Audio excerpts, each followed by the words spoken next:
साई बंदगी सतनाम, बंदी छोड़ सतगुरु कबीर साहब की जय हो।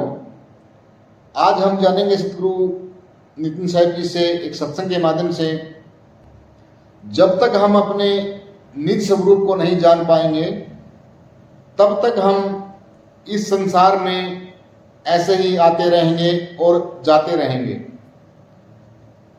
हम जितना मर्जी पूजा पाठ, हवन यज्ञ, मंत्र जाप जितना मर्जी हम कर लें, लेकिन जो हमारा निज स्वरूप है, यानी हमने अपने आप को जानना है, यानी खुद का ज्ञान, आत्म ज्ञान, किसी दूसरे का ज्ञान नहीं, आत्म ज्ञान, तब तक हमारा कुछ होने वाला नहीं है। तो आज जो सत्संग होगा सतगुरु नितिन साहब जी के सानिध्य में, महाराष्ट्र के अंदर ये सत्संग होने वाला है।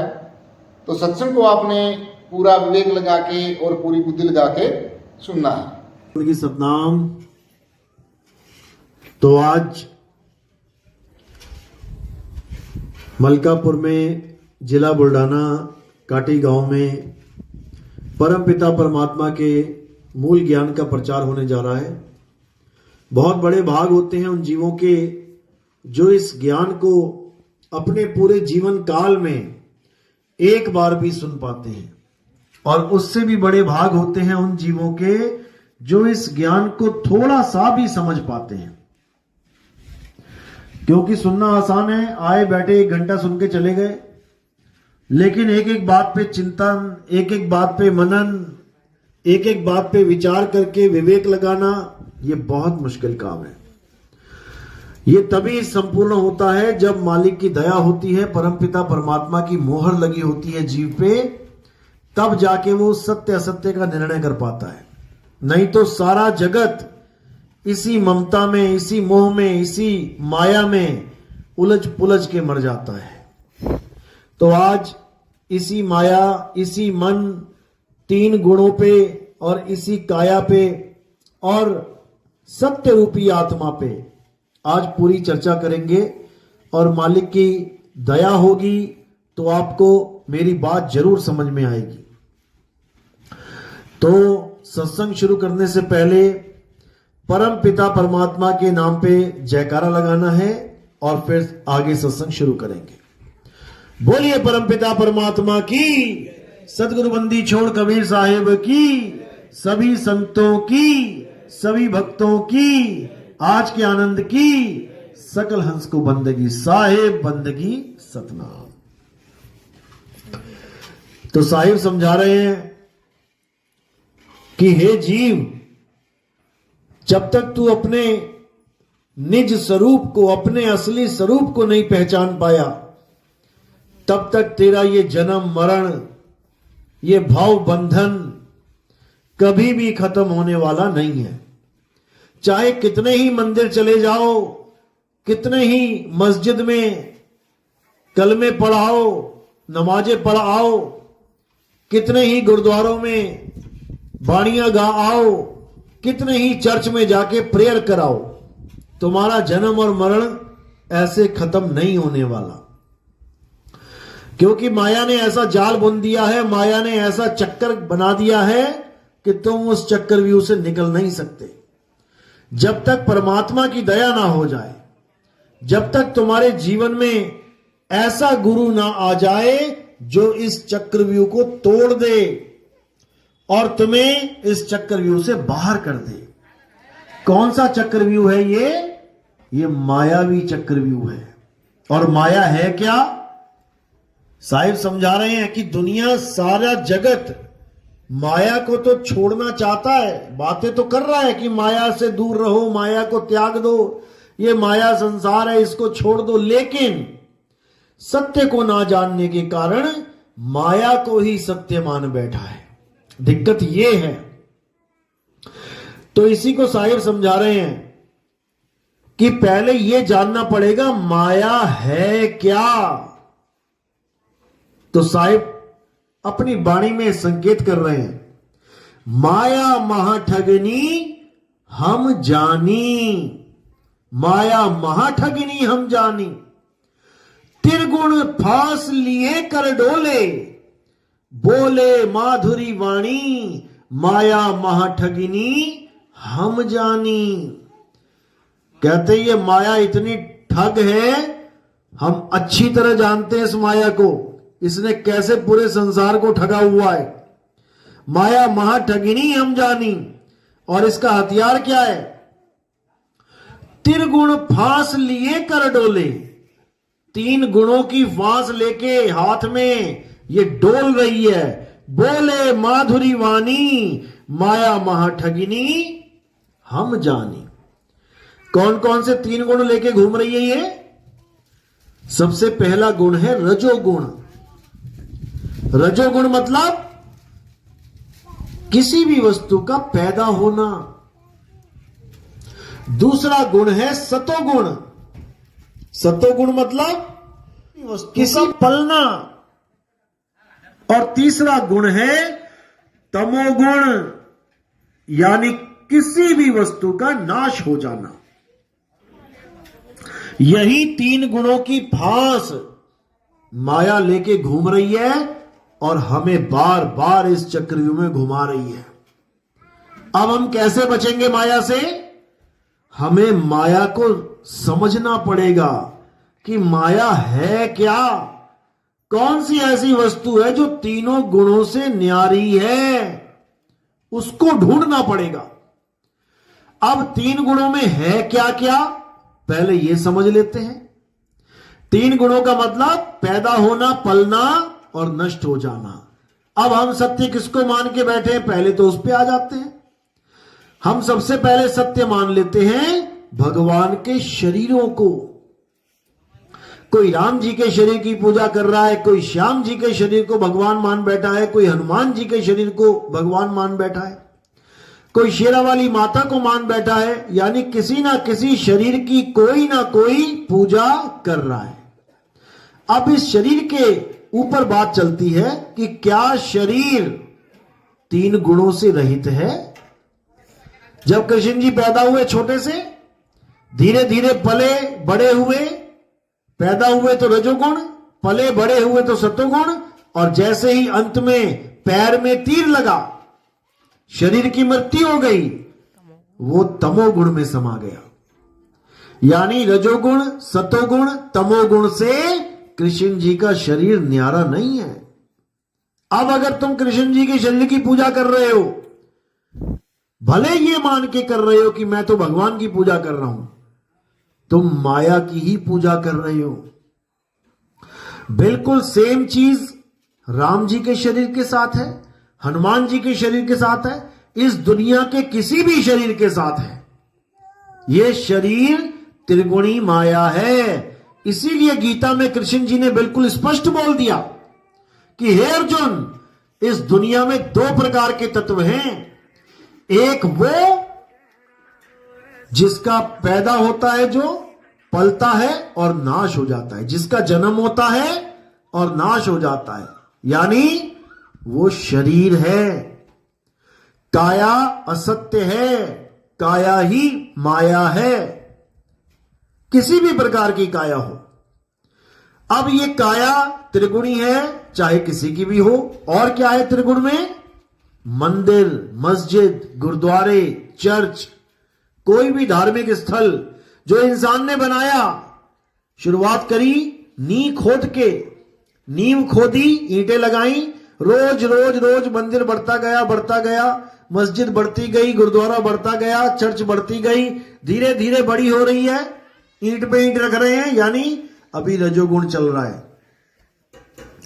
जैसे ही कंप्लीट हो गई, रंग कर दिया बढ़िया एकदम फर्स्ट क्लास, चमचमाती हुई, गेट ओपन कर दिया, लोग पूजा करने लग गए जाके।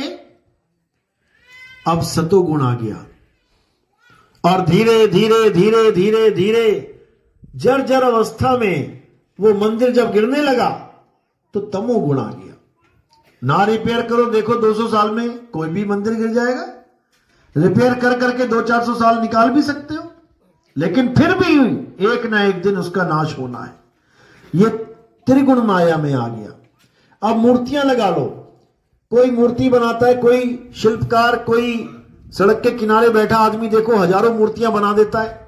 गणेश चतुर्थी आई तो गणेश जी की बना देगा, रामनवमी आए राम जी का परिवार बना देगा, लक्ष्मी जी का कोई आया त्योहार तो लक्ष्मी जी के बना देगा, दुर्गा जी का आया तो दुर्गा जी की मूर्तियां बना देगा। अब रोज रोज जितनी मूर्तियां बना रहा है, धीरे धीरे वो मूर्तियां बदल रही हैं, बड़ी हो रही हैं। जब तक बड़ी हो रही हैं रजोगुण, और जैसे ही बन के तैयार सतोगुण मंदिर में स्थापित हो गई। अब अगर गलती से भी खंडित हो गई, उंगली टूट गई, चक्र टूट गया, गदा टूट गई, मुकुट टूट गया, अब उस मूर्ति को उठा के मंदिर से बाहर रख दिया जाएगा, यानी तमोगुण में आ गई। हर चीज रजोगुण सतोगुण तमोगुण में ही आ रही है, जिसकी भी हम पूजा कर रहे हैं। नदियों में लोग पूजा कर रहे हैं, एक समय था नदी नहीं थी। जैसे गंगा की बात करें, एक समय था धरती पे गंगा नहीं थी, गंगा प्रकट की गई, धीरे धीरे धीरे ऐसे मौसम बदल रहे हैं कि नदियां ही सूख रही हैं। तो ऐसे ही ये भी तीनों गुणों में आ गई। या पूरे संसार में जो कुछ भी तुम्हें दिखाई दे रहा है, A to Z, तुम देखो आज जो चीज है वो कल बदल रही है। आज जो रजोगुण में आ रही है वो कल को तमोगुण में आ रही है। यानी पूरा जगत, पूरा संसार इन तीन गुणों में आ रहा है। तो सत्य क्या है? जब सारा संसार तीन गुणों में आ रहा है तो सत्य क्या है? अब कुछ लोग सोचते हैं कि शायद राम नाम सत्य है। बोलते हैं ना राम नाम सत्य है, तो कई लोग सोचते हैं शायद राम जी का नाम सत्य है तो हमें राम राम जपना चाहिए, इसे जपने से हमें मुक्ति मिलेगी, इससे हमें सत्य प्राप्त हो जाएगा। यह भी गलत है। यह भी तीन गुणों में आता है। जैसे ही हम रा की आवाज निकालते हैं रा, वैसे ही रजोगुण आ जाता है। जब हम बीच में पहुंचते हैं रा, तो ये सतोगुण आ जाता है। और जैसे ही मां पे ये नाम खत्म होता है, तमोगुण आ जाता है। ये भी पैदा हुआ, ये भी चला और ये भी खत्म हो गया। ओम नाम का जाप करते हैं, ओ जैसे ही शुरुआत करी आ गया, अब जितनी देर ओम चल रहा है ये सतोगुण है। और जैसे ही मां पे आ जाएगा ये खत्म हो जाएगा, ये भी त्रिगुण में आ गया।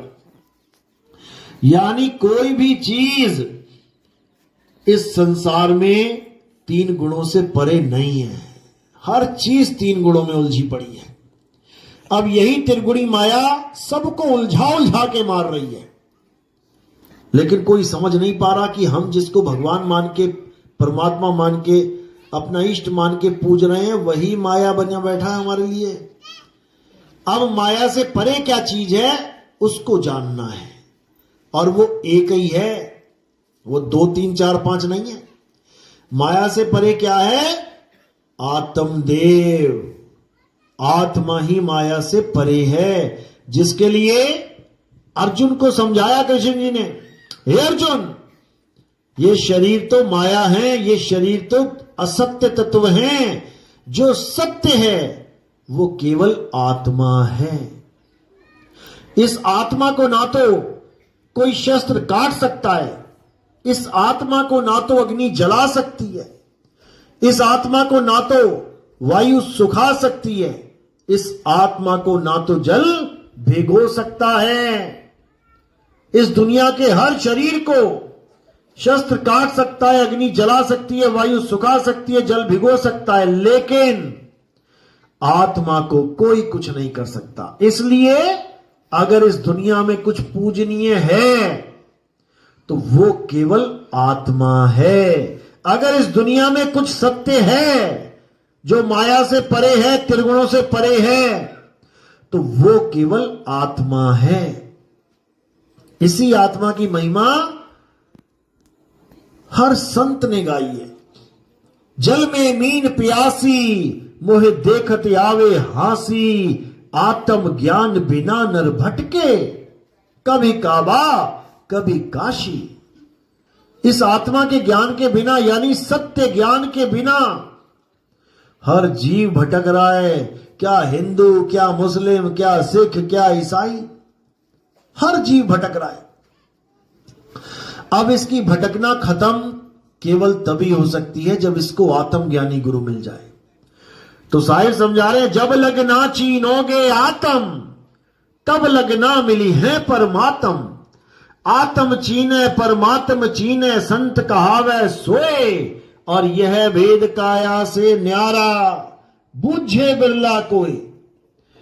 जब तक तुमने आत्मा को नहीं चीन लिया, जब तक तुम्हें परमात्मा मिल ही नहीं सकता, क्योंकि परमात्मा तुमसे भिन्न नहीं है, तुमसे भिन्न नहीं है। आत्म में राम, राम में आत्म, चीनस गुरुमुख विचारे। इस आत्मा में ही परमात्मा का वास है, लेकिन लोग इसको समझ नहीं पा रहे। कैसे? ज्यों तिल माही तेल है। अब तिल अपना तेल ढूंढने के लिए गली गली जाके धक्के खाने लग जाए तो उसको कब मिलेगा? कभी नहीं मिलेगा। ज्यों तिल माही तेल है और ज्यों चकमक में आग, तेरा साईं तुझ में है, जाग सके तो जाग। तेरा साईं तुझ में है, तू कहां जा रहा है ढूंढने? तुझ में रमण कर रहा है वो। तू खुद को जान ले तो समझ ले तू साईं को जान लेगा, लेकिन नहीं समझ में आ रहा। समझ में तब आता है जब भेदी गुरु मिलता है, जो आत्मा में परमात्मा के दर्शन कराता है। इसी को बोला है, आत्म में परमात्म दर से और परमात्म में झाई, अरे झाई में परछाई दर से, लखे कबीरा साईं। अगर परमात्मा का वास है, अगर परमात्मा कोई वस्तु है, तो वो तुम्हारी आत्मा में है। इसको अच्छी तरह समझ लो। तो कहते हैं, लहर ढूंढे नीर को और कपड़ा ढूंढे सूत, जीव ढूंढे ब्रह्म को, ये तीनों ऊत के ऊत। ऊत यानी पागल, ये बावले घूम रहे हैं। लहर ढूंढे बूंद को। अब लहर बनी किससे है? पानी की बूंदों से ही बनी है। अब वो पानी ढूंढ रही है, पानी कहां है, पानी कहां? अरे तू बनी किससे है? तू पानी से ही बनी है। और कपड़ा ढूंढे सूत, कपड़ा सूत ढूंढ रहा है। अब बना किससे है? जीव ढूंढे ब्रह्म को, और तीनों ऊत के ऊत। ये तीनों कमले फिर रहे हैं, पागल बन के घूम रहे हैं। जब तक तुम उसको बाहर ढूंढोगे, वो तुम्हें मिलने वाला नहीं है। ढूंढना कहां है? बंदे खोज दिल हर रोज। अपने दिल में ढूंढो। अब ये वाले दिल में मत ढूंढने लग जाना जहां पे पंप चल रहा है खून आगे बढ़ाने का। दिल का मतलब है हृदय, हृदय का मतलब है तुम्हारा निज स्वरूप, तुम्हारा निज स्वरूप। इसी को साहिब ने बोला है कि हमारी आत्मा में परमात्मा ऐसे रमा हुआ है जैसे दूध में घी। अब दूध बोले कि मैं घी ढूंढने जा रहा हूं, ढूंढता रहे। गलियों में, नदियों में, नालों में, जंगलों में, पहाड़ों में दूध भागा फिर रहा है घी को ढूंढने के लिए। कहां है घी, कहां है घी? अरे भाई, तेरा घी तुझ में है। जहां पर भी तो खड़ा हो गया वहीं परमात्मा है। तुम जहां पर भी बैठे हो वहीं परमात्मा है। बस तुम भेदी गुरु से भेद प्राप्त कर लो कि वो वस्तु है कहां। वस्तु कहीं ढूंढे कहीं और कैसे लागे हाथ। गुप्त वस्तु तब मिले जब भेदी लीजे साथ। भेदी लीना साथ में, अरे दीनी वस्तु लखाए। कोटि जन्म का पंथ था, पल में पहुंचा जाए। करोड़ों जन्म का पंथ है ये। अगर तुम बिना गुरु के ढूंढने चलोगे परमात्मा को, करोड़ों जन्म तक भटकते रह जाओगे। और अगर गुरु मिल गया तो पल में देत लखाए, एक पल में तुम्हें परमात्मा का ज्ञान करवा देगा कि कहां है परमात्मा, कहां ढूंढना है उसको। हां, उसको ढूंढने में समय लगेगा, क्योंकि सूरत एकाग्र नहीं है। सूरत फंसी संसार में, अरे तासे पड़ गई दूर, और सूरत बांधे स्थिर करो आठों पहर हुजूर। परमात्मा हमें क्यों नहीं मिल रहा? नाम दीक्षा लिए जी 2 साल हो गया जी, 3 साल हो गया जी, क्यों नहीं परमात्मा आ रहा? परमात्मा तो आ रहा है, लेकिन उसको बैठने के लिए जगह ही नहीं है। कोई मेहमान आए तुम्हारे यहां और जैसे ही अंदर घुसे चारों तरफ आदमी आदमी आदमी आदमी बैठे हैं, कहीं जगह ही नहीं है बैठने को, तो वो क्या करेगा? वो देख के फिर वापस बाहर आ जाएगा। जब जगह ही नहीं तो क्या करेगा वहां खड़ा होके? इस प्रकार परमात्मा भी जब देखता है कि अब मैं जाके बैठूं, वो देखता है अरे इसके दिमाग में तो मेरा मकान, मेरी दुकान, मेरे बीवी, मेरे बच्चे, मेरा कुत्ता, मेरा बिल्ला, मेरा गाय, मेरी भैंस, मेरी बकरी, ये सारे घुसे पड़े हैं, मैं कहां बैठूं? फिर वो कहता है चल ठीक है, इसको खेलने ही दे और खेल ले, जितना खेलना है खेल ले, जब ये दिमाग से निकल जाएंगे तब आ जाएंगे, कोई बात नहीं। तो इसी प्रकार अब ये नहीं कि घर बार छोड़ देना, ऐसा नहीं है। कैसे रहना है इस दुनिया में, इसको भी समझ लो। जैसे जल में कमल निरालम, मुर्गा भी निशाने, सुरत शबद भव सागर तरिए, नानक नाम बखाने। ऐसे रहना है इस संसार में जैसे कीचड़ में कमल रहता है। अब कीचड़ में कमल रहता है 24 घंटे, लेकिन कीचड़ की इतनी हिम्मत नहीं कि कमल को टच भी कर पाए। वो टच नहीं कर सकता, क्योंकि कमल निर्लेप है कीचड़ से। अब आप कैसे निर्लेप होगे? जब आप इस बोध में रहोगे कि मेरी मां नहीं है, मेरा पिता नहीं है, मेरे बच्चे नहीं हैं, मेरा घर, मेरी दुकान, मेरा मकान मेरा नहीं है। ये तो मुझे एक ड्यूटी दे दी गई है, एक रोल दे दिया है कि तू अब इन बच्चों की मां है, चल मां का रोल निभा। अब रोज सुबह उठ के बच्चों को नाश्ता दे, स्कूल भेज, ये कर वो कर। अब रोल मिल गया, तू इसकी बीवी है, रोल निभा। अब अपने पति को सारे कार्य कर रही है, मकान के, घर के, अपने पति को ऑफिस भेज रही है, सारा रोल निभा रही है। किसी को रोल दिया गया तू बाप का रोल कर, अब वो अपने बच्चों को पाल रहा है। किसी को बेटे का रोल दे दिया, वो अपने मां बाप की सेवा कर रहा है। यानी हर किसी को कोई ना कोई रोल दिया गया है। अब उसने कैसे निभाना है इस रोल को? बोध में रह के कि मेरा कोई पिता नहीं है, लेकिन मुझे रोल मिला है, मैंने इस पिता की सेवा करनी है। ये मेरा पिता नहीं है, मुझे रोल मिला है केवल। ये मेरी बीवी नहीं है, ये मेरे बच्चे नहीं है, लेकिन मुझे रोल मिला है, अब मुझे निभाना है। अब इनके साथ क्या हो रहा है, ये जी रहे हैं, मर रहे हैं, चले गए छोड़ के, उसमें भी मेरा कोई इंटरफेयर नहीं है। जब ये मेरी बीवी नहीं है तो ये मेरे बच्चे कहां से हो गए?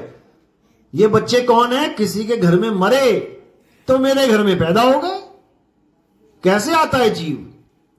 पिछले घर में किसी की मृत्यु हो गई पिछले जन्म में, तो अब अगला जन्म किसी के यहां भी धारण कर सकता है जिसके साथ लेखा जोखा हो। तुमसे 10 लाख रुपया लिया किसी ने, अब तुम वापस मांग रहे हो, कहता मैं ना देता। अब क्या होगा? तुम मांगते मांगते मर गए, उसने दिया नहीं। अब तुम ही उसके घर में बेटा बन के पैदा हो जाओगे। वही 10 लाख रुपए मांगोगे और वो हंस हंस के देगा। जैसे तुम अपने बच्चों को देते हो, पापा 100 रुपए देना, ले बेटा। पापा 500 देना, ले बेटा। पापा 1000 देना, ले बेटा। और पड़ोसी का बेटा मांगे, अंकल 200 दे दो मुझे, मैं ना देता तुझे 200। समझो इस बात को। इक लेवा इक देवा दूतम, कोई किसी का पिता न पूतम। एक लेवा एक देवा, यानी तुमने जिनके उधार मारे थे वही तुम्हारे घर बेटा बन के आ गए हैं अपना पैसा वापस लेने। और जब पूरा हिसाब हो जाएगा तो वो कहेंगे तू कौन मैं कौन। तुम्हें बुढ़ापे में छोड़ के चले जाएंगे, कोई अमेरिका चला गया, कोई इंग्लैंड चला गया, मुड़ के देखा तक नहीं मां बाप को। बेचारे करोड़ों रुपए के बंगलों में महीना महीना तक मरे रहे, सड़ गए, बदबू आई, पड़ोसियों ने दरवाजा तोड़वाया तो देखा वहां हड्डी का ढांचा पड़ा हुआ है, कीड़े पड़े हुए हैं, मरे पड़े हैं। तो भाई कोई किसी का नहीं है, ये सब लेने देने के संबंध हैं। तुम्हारा बेटा इसलिए आ गया क्योंकि तुम उसके कर्जदार हो, तुम दे रहे हो उसको, और ऐसे कर्जदार बन गए कि लेके भी वो कहेगा अरे पिताजी तूने मेरे लिए किया क्या है। जो तूने किया वो तो सब करते हैं अपने बच्चों के साथ, तूने स्पेशल क्या कर दिया मेरे लिए।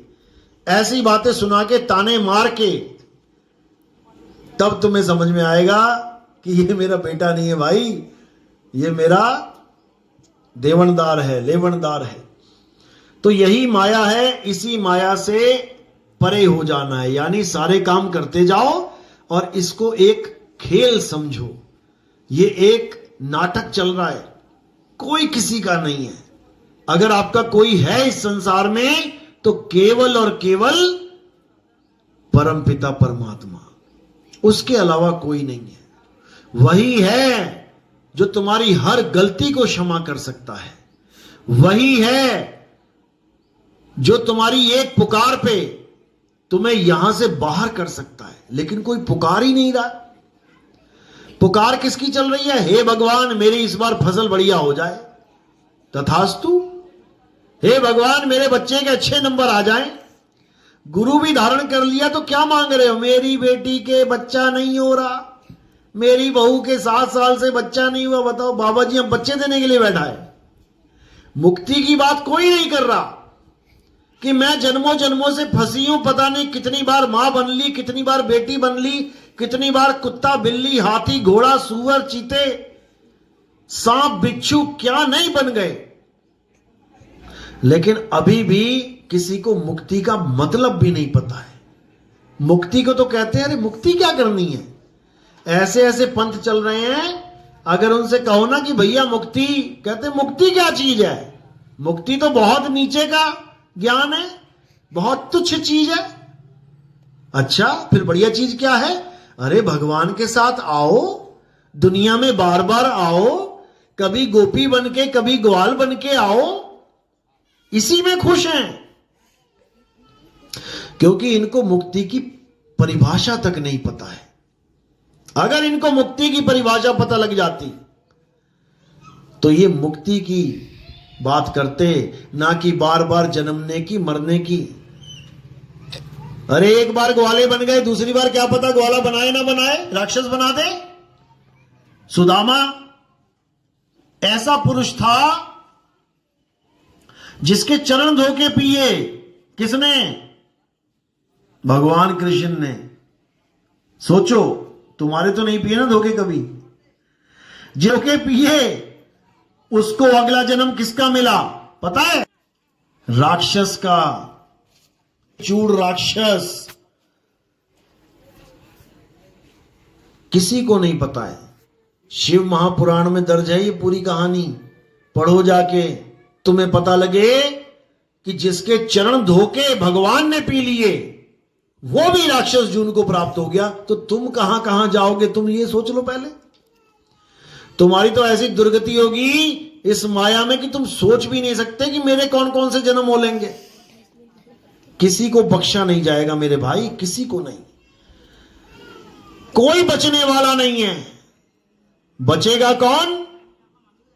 कहे कबीर सोई जन बच गए, जिन शब्द में सुरत संभारी, गगन में अगिया लागी बड़ी भारी।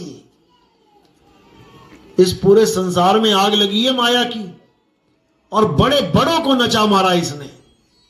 अब बचेगा कौन? बचना चाहो काल जाल से तो चीनो शब्द हमारा, और कहे कबीर अमर कर राखूं जो निज होए हमारा। जो 100% मेरा हो जाएगा, जो निज मेरा हो गया, जो मेरा हो गया 100%, उसको मैं बचाऊंगा और उसको बार बार इस भवसागर में आने नहीं दूंगा। कि कोई कहे कि सत भक्ति करके भी मैं वापस आना चाहता हूं, नहीं आ पाएगा वो। साहिब इसी को समझा रहे हैं बार बार कि नकली भक्ति करोगे तो भक्ति करने के बाद भी आना पड़ेगा, और असली भक्ति करोगे उसके बाद तुम सत्य में समा जाओगे। फिर तुम्हारा आना जाना, जन्मना मरना, ये सुख और दुख में हंसना रोना, ये सब खत्म, सब कुछ खत्म। तो नकली भक्ति क्या है? जाप, अजप्पा, अनहद।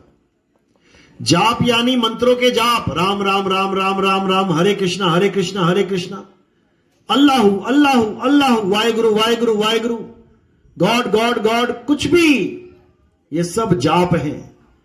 जाप मरे, तुम्हारी काया के खत्म होते ही सारे जाप खत्म हो जाएंगे। जब तक काया जीवित है खूब बड़बड़ा लो, और जैसे ही काया खत्म सारे मंत्र भी खत्म। तो कहते हैं जाप मरे, अजपा मरे। ये श्वासों का अजपा जाप, कोई कह रहा है सोहंग सोहंग, कोई कह रहा ओहम ओहम, कोई कर रहा है कोहम कोहम, वो हम, ये सब खत्म हो जाएगा। जाप मरे, अजप्पा मरे, अनहद भी मर जाए। कानों में उंगलियां डाल के 5 धुनों को सुन रहे हैं, सोच रहे हैं हमारी मुक्ति हो जाएगी। साहिब कह रहे अनहद भी मर जाए। जिस अनहद को ये परमात्मा मान के बैठे हैं वो भी खत्म हो जाएगा। बचेगा कौन? सूरत समाए शब्द में, वाको काल ना खाए। अगर भेदी गुरु से तुम्हें सार शब्द का ज्ञान प्राप्त हो गया, अब तुम्हें काल नहीं पकड़ पाएगा, क्योंकि तुम्हारा वास सार शब्द में हो जाएगा, और सार शब्द तक काल नहीं पहुंच सकता। इसी को साहिब ने समझाया कि सार शब्द ही आए जेहि विधि हाथा, तेहि विधि काल नवावे माथा।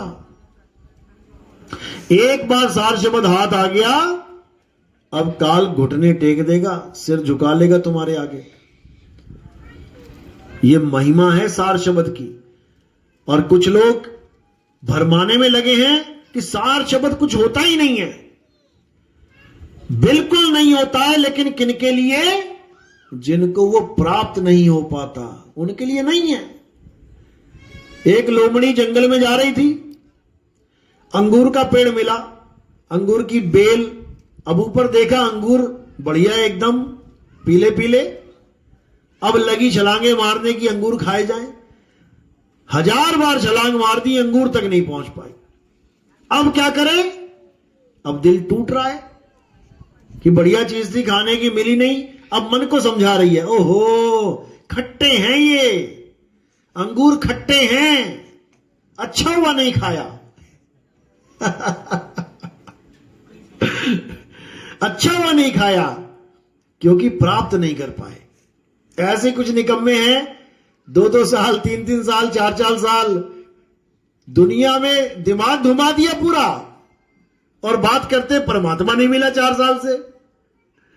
कमरे में बैठने की जगह नहीं परमात्मा को, सारी दुनिया में सूरत को भटका रखा है, और दोष दे रहे हैं गुरु को कि परमात्मा नहीं मिला, परमात्मा नहीं मिला।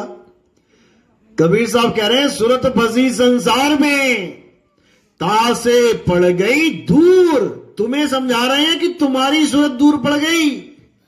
अब तुम देखो कि पूरा दिन तुम्हें क्या ख्याल आता है। बस तुम बैठ जाओ आराम से, 1 मिनट बैठो, अब देखो कि तुम्हारे मन में क्या क्या ख्याल आ रहे हैं। वहीं वहीं सूरत फंसी पड़ी है तुम्हारी। जो भी ख्याल तुम्हारे मन में आ रहा है वहीं सूरत अटकी पड़ी है। अब वहां से निकालना है तुमने। करके देखो कोशिश, लग जाएगा पता। तो इसी को साहिब समझा रहे हैं, सूरत फंसी संसार में तासे पड़ गई दूर, सूरत बांध स्थिर करो आठों पहर हुजूर। तुम नहीं इसको रोक सकते, सूरत को भटकने से। हाथी को तुम कंट्रोल नहीं कर सकते अपने हाथों से। करके देख लो। हाथी को कंट्रोल करने के लिए एक यंत्र दिया जाता है, एक वस्तु दी जाती है, और वो वस्तु का नाम है अंकुश। उसके सिर पे बैठा होता है बंदा हाथी के, और अंकुश उसके हाथ में होता है। स्टीयरिंग की तरह घुमाता रहता है, किधर जाना है किधर नहीं, ऐसे कंट्रोल कर लेता है हाथी को। ऐसे ही जो शब्द रूपी अंकुश है, ये मन रूपी हाथी को जो तुम्हारी सूरत को भटका रहा है, ऐसे कंट्रोल कर लेता है। लेकिन तब होता है भाई जब तुम गुरु के कहे पे चलो। अब गुरु के कहे पे चलना नहीं है और कह रहे जी कंट्रोल नहीं हो रहा, जी कंट्रोल नहीं हो रहा, सारी उम्र लगे रहो। यही साहिब समझा रहे हैं, गुरु को सिर पे राखिए। उस हाथी के सिर पे बैठा दो गुरु को, और चलिए आज्ञा माहीन। कहें कबीर ता दास को ये तीन लोक भय नाही। उस दास को इन तीनों लोक का भय नहीं रह जाएगा छोड़ने का, क्योंकि वो सार शब्द में समा जाएगा। तीन लोग कौन से हैं? ये सूरज चांद सितारे, ये तो माया है। तीन लोग क्या है? तीन लोक है देह में, रोम रोम में धाम, बिन सतगुरु ना पाइए सार शब्द निज नाम। सार शब्द है शिखर पर, मूल ठिकाना सोए, बिन सतगुरु पाए नहीं लाख कथे किन कोय। कबीर का घर शिखर पर, जहां सिलहली गैल और पांव न टीके पिपिल का, पंडित लादे बैल। कि चींटी की चाल, मकड़ी की चाल, मछली की चाल वहां नहीं पहुंच सकती, परमात्मा के घर तक नहीं पहुंच सकती। वहां कौन सी चाल पहुंचेगी? विहंगम चाल। विहंगम चाल लखाने वाला गुरु जब तुम्हें मिल जाएगा और तुम्हें विहंगम चाल से मालिक के घर पहुंचने का रास्ता बता देगा, तब तुम्हें कोई रोक नहीं सकता। जैसे कोई चिड़िया आसमान की तरफ उड़ जाए तो तुम उसको रोक नहीं सकते, देखते रह जाओगे। इसी प्रकार अगर सूरत को विहंगम चाल मिल गई तो इसको कोई रोक नहीं सकता। तो साहिब ने समझाया भी वाणी में, जैसे स्वान कांच मंदिर में भरमते भूख मरे हो, और कहें कबीर नलनी के सुगना तो है कौन पकड़ियो। शीशे में कुत्ता है और एक कुत्ता बाहर है। अब असली वाला कौन है? शीशे के अंदर वाला या शीशे से बाहर वाला? बाहर वाला। अंदर वाला चाह कर भी बाहर वाले को काट नहीं सकता, काट के दिखा दे। लेकिन बाहर वाले को यह पता नहीं है कि अंदर वाला मुझे काट नहीं सकता, और भौंक भौंक के भौंक भौंक के भौंक भौंक के मर जाता है। जैसे स्वान कांच मंदिर में भरमते यानी भ्रमित होके भूख मरे हो, भौंक भौंक के मर गया। और कहें कबीर नलनी के सुगना, यानी तोते पकड़ने वाले क्या करते हैं? एक नलपी लगा देते हैं, नलनी, उस पे मिर्ची बांध देते हैं, नीचे पानी पानी कर देते हैं। अब तोता देखता है मिर्ची टंगी हुई है, आता है सीधे बैठ जाता है मिर्ची खाने के लिए। तो क्या होता है, वो नलपी घूम जाती है, और जब घूमती है तो नीचे पानी डरता है गिर ना जाऊं, ऊपर कस के पकड़ लेता है नलपी को। अब पकड़ा उसने है और सोचता है अरे इस नलपी ने मुझे पकड़ लिया, इसने मुझे पकड़ लिया इतनी टाइट से, अब मैं अब खुलने वाला नहीं, अरे उसको छोड़ और उड़ारी मार। लेकिन भ्रमित हो जाता है और शिकारी उसे पकड़ लेता है।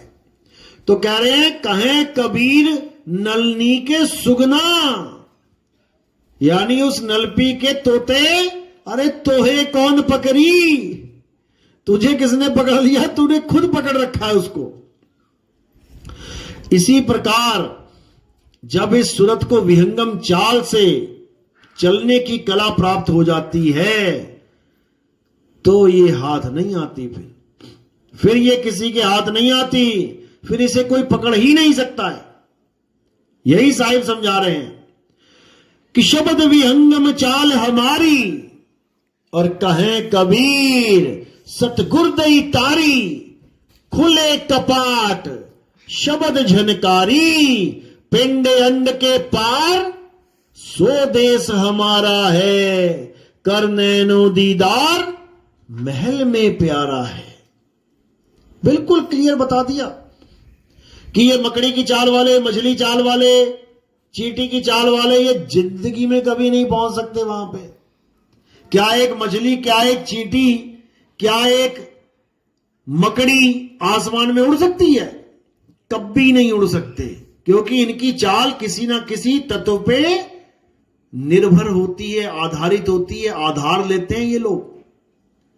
चींटी दीवार का आधार लेती है, मकड़ी जाल का आधार लेती है, और मछली पानी का आधार लेती है, लेकिन पक्षी निराधार उड़ता चला जाता है।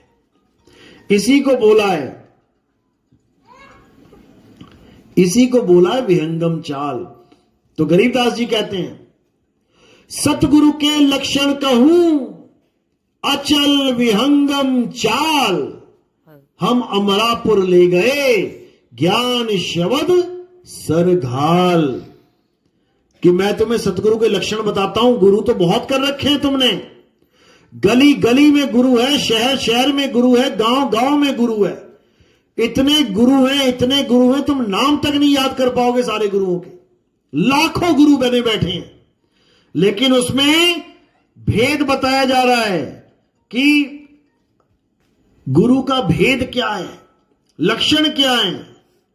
सतगुरु के लक्षण कहूं अचल विहंगम चाल, यानी ऐसा गुरु मिल जाए जो विहंगम चाल देके तुम्हें अचल परमात्मा तक पहुंचा दे। अचल परमात्मा यानी जो हिलता डुलता नहीं है, जो अचल है, अडोल है, अबोल है, वहां तक पहुंचा दे। और वहां केवल विहंगम चाल पहुंचेगी, और कुछ नहीं पहुंच सकता। तो कहते सतगुरु के लक्षण कहूं अचल विहंगम चाल, हम अमरापुर ले गए, यानी मुझे मेरे गुरु अमरपुर ले गए। ये काल की दुनिया, ये मृत्यु लोक, ये छुड़वा के अमरपुर ले गए, यानी जहां जाकर कोई मरता ही नहीं है। यहां तो सबको मरना पड़ेगा भाई, चाहे तुम करोड़पति हो, चाहे तुम रोडपति हो, चाहे तुम आदमी हो, चाहे तुम औरत हो, चाहे तुम बच्चे हो, चाहे तुम जवान हो, चाहे तुम बूढ़े हो, सबको एक ना एक दिन तो मरना पड़ेगा। लेकिन जहां मुझे मेरा गुरु ले गया, वहां पर मौत का नाम ही नहीं है। वहां पर हम सब अमर हो जाएंगे, अमर। साहिब समझा रहे हैं ना, बचना चाहो काल जाल से चीनो शब्द हमारा, कहें कबीर अमर कर राखूं। ऐसी जगह बता दूंगा जहां जाने के बाद कोई मरता ही नहीं है, मौत होती ही नहीं है, क्योंकि मौत केवल मृत्यु लोक में होती है। मृत्यु लोक कहां है? मृत्यु लोक जहां तुम बैठे हो, यही है मृत्यु लोक।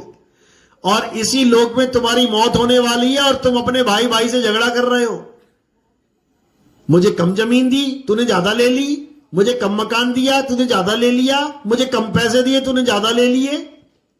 और यही मौत तुम्हारा इंतजार कर रही है कि आजा बेटा, तुझे मैं दिलाती हूं जमीन।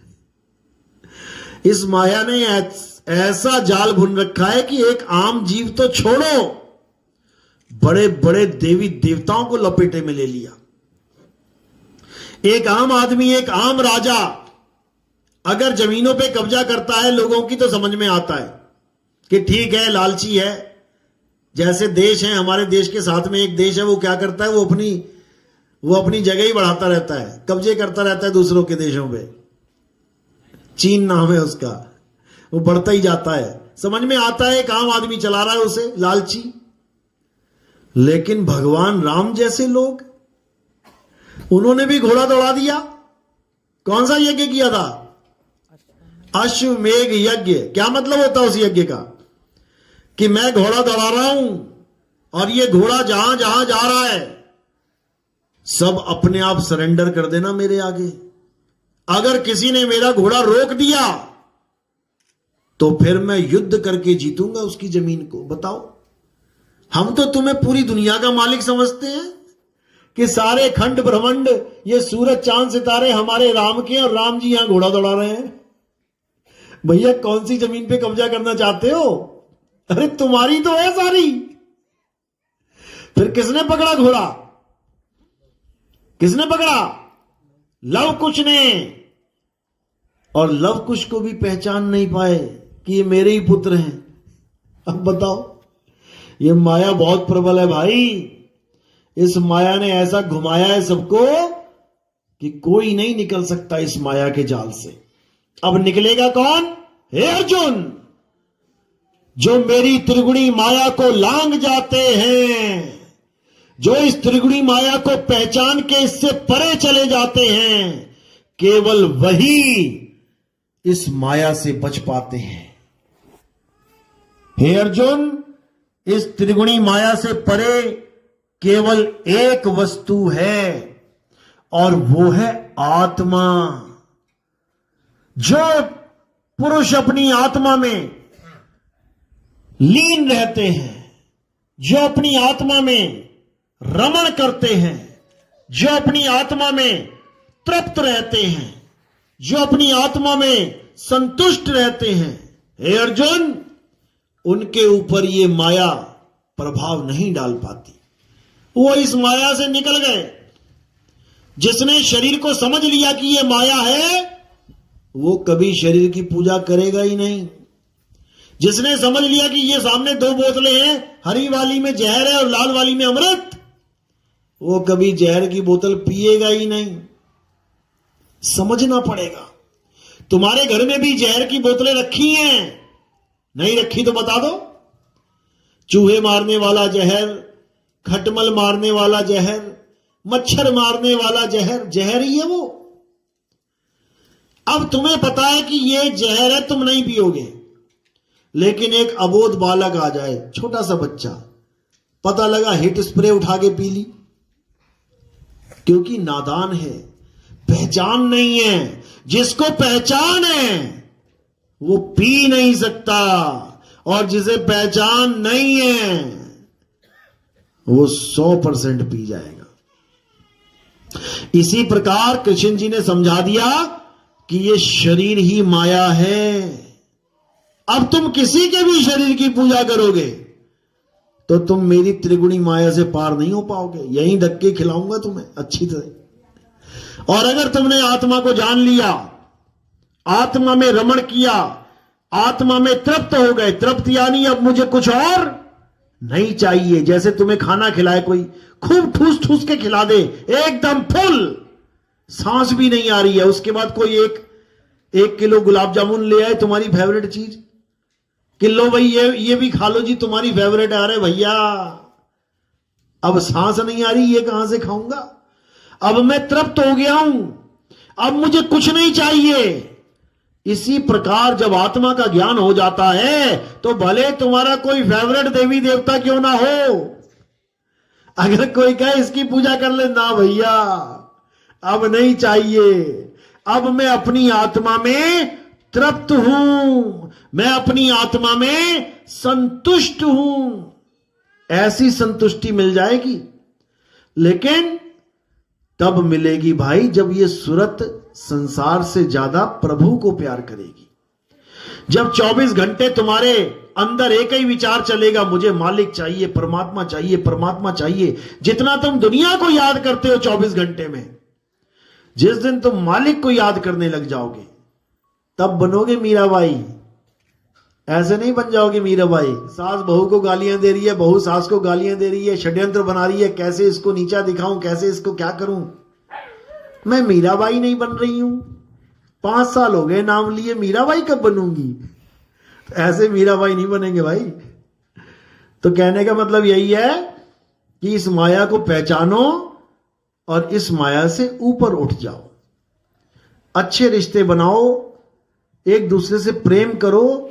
पल का पता नहीं कब कौन चला जाए छोड़ के, उसके बाद सारी उम्र याद करते रहोगे मेरी सास तो अच्छी थी, ऐसा था वैसा था। क्योंकि अच्छाइयां भी होती हैं, बुराइयां भी होती हैं हर जीव में। लेकिन जब हमें जीव से प्रेम होता है तब हम सारी बुराइयों को किनारे कर देते हैं। जैसे अपने बच्चे, भले 100 बुराइयां हो लेकिन हमें वो अच्छे लगते हैं। और जब किसी के साथ मन मुटाव हो जाता है तो 100 अच्छाइयां भी उसकी दिखाई नहीं देती, फिर एक बुराई भी खटकती है।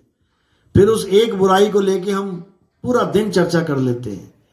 इसको भी त्याग देना, ये भी तुम्हारा मन विचलित करता है, ये भी सूरत को भटकाता है, इसको भी दिमाग से निकाल देना है। सास है परमात्मा का ही जीव है, कोई बात नहीं गालियां दे रही है क्योंकि पिछले जन्म में मैंने गालियां दी थी, अपना हिसाब पूरा कर रही है, कर ले भाई। ऐसे अपने कर्मों को भोगते जाना है और मालिक की तरफ चित्त को लगा के जाना है। चलो, तो आज का सत्संग यही समाप्त करते हैं, आगे भी निकलना है। कोई नाम दीक्षा लेने के लिए आए हैं तो हाथ खड़ा कीजिए, पहली दीक्षा वाले। 1 2 3 4 5 6। दूसरी दीक्षा वाले कोई हैं जिनको पहली बार प्रथम दीक्षा मिली थी, दूसरी मिलेगी? चलो, तो प्रथम दीक्षा वाले पहले आ जाएंगे। चरणामत बना हुआ है, बनाना है, चरणामत बना लो। पहली दीक्षा वाले एक एक करके आना, यहां पर मेरे पास बैठना, उसके बाद फिर नीचे चले जाना। और भोजन भंडारा जब चालू करेंगे तब दूसरी दीक्षा वाले आ जाएंगे। पहले दीक्षा ले लेंगे, फिर भोजन कर लेंगे, बाकी सब भोजन कर लेना। दूसरी दीक्षा वाले रुक जाना, 15 मिनट बाद भोजन के लिए चले जाना।